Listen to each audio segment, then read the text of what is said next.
Écoutez très bien ce monsieur, cet analyste qui parle de la sortie des pays de l'AES des différentes organisations.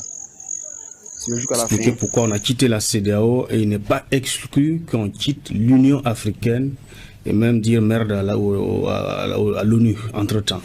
Alors, est-ce que cela est possible? Est-ce que cela va pas, si ça arrivait, cela ne va pas contribuer encore à nous isoler?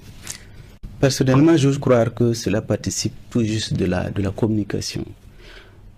En tout cas, je ne m'imagine pas une seule fois que le Burkina se retrouve exit dans un premier temps de la CEDEAO qui semble déjà acté, ensuite de l'UE, de l'Organisation des Nations Unies. Mais écoutez, ce serait une façon de nous mettre au banc du Conseil des Nations. Non. En tout cas, personnellement, je pense que nous avons notre place. Et toute notre place, nous devons l'occuper au sein du Conseil des Nations. Et il est clair que dans toute organisation à laquelle on adhère, on lâche un peu du lest pour pouvoir recouvrer ou en tout cas jouir éventuellement des bienfaits et des intérêts qui sont attachés.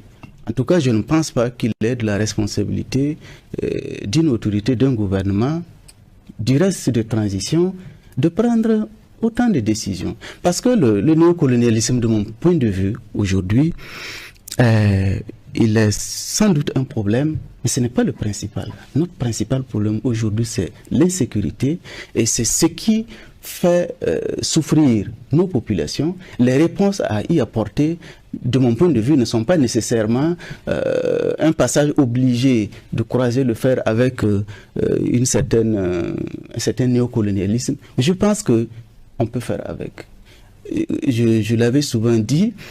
Est-ce que vous imaginez qu'aujourd'hui, le Canada est toujours sous une emprise institutionnelle de la Grande-Bretagne? Pour aller déclarer la guerre à un autre pays, c'est la reine, enfin, excusez-moi, la reine n'est plus là, c'est le roi d'Angleterre qui signe la déclaration de guerre pour le compte du Canada. Mais est-ce que vous avez déjà vu ce pays-là se plaindre du fait qu'ils sont néocolonialisés, ils sont sous l'emprise? Non. Que nous serons... Parce que le problème, ce n'est pas par amour pour ceux qui sont pressentis ou, comment on appelle ça, accusés d'être des néocolonialistes qui pose problème.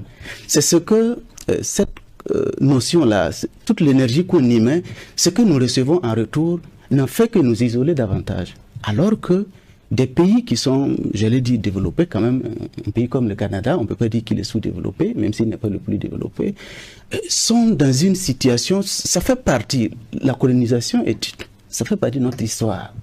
C'est arrivé, nous l'avons subi, il nous appartient de nous assumer maintenant. Et cette façon de, ce modèle, cette dynamique de s'assumer là, n'est pas forcément se retourner et se braquer sur ces gens pendant que nous avons des problèmes existentiels qui demandent à être résolus. Et ces problèmes existentiels là, nous avons besoin de tout le monde. Donc de mon point de vue, je pense qu'il n'est pas nécessaire d'aller pourfendre davantage tous ceux-là qui sont... Finalement, notre partenaire, ce serait qui?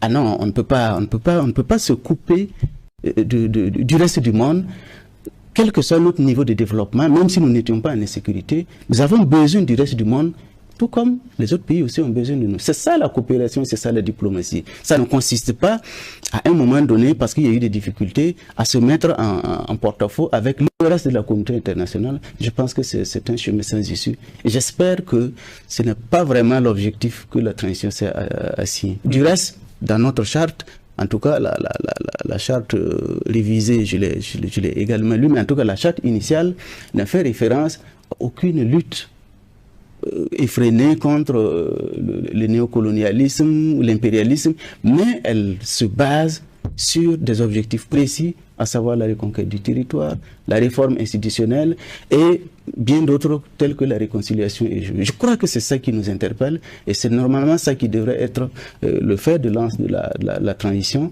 quitte à ce que toutes les énergies soient mobilisées uniquement de mon point de vue pour aller dans ce sens. Je ne comprends pas les pays de l'AES.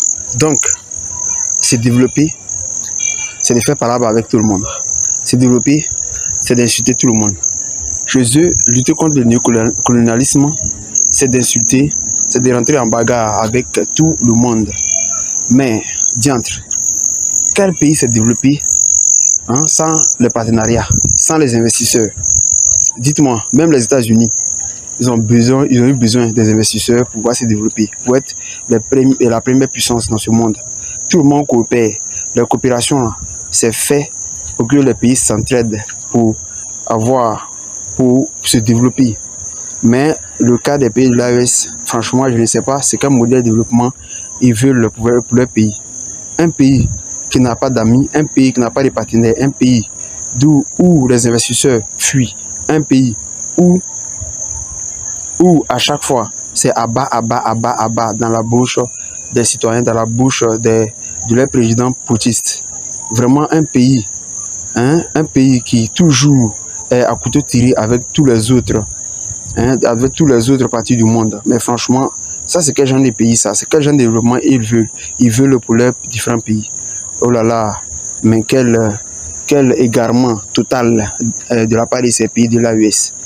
Avec ça, comment est-ce que vous voulez un jour vous développer, un jour avoir tout ce dont un pays développé a besoin pour venir en aide à la population? Franchement, ce modèle de développement, là, je n'ai jamais vu ça. Ou bien les pays de l'AES veulent devenir dans le futur un futur Corée du Nord? Je me pose la question. Et la question est surtout, et la question cruciale revient au peuple des pays de l'AES. À bon entendeur, salut, M. Choubert 225 toujours.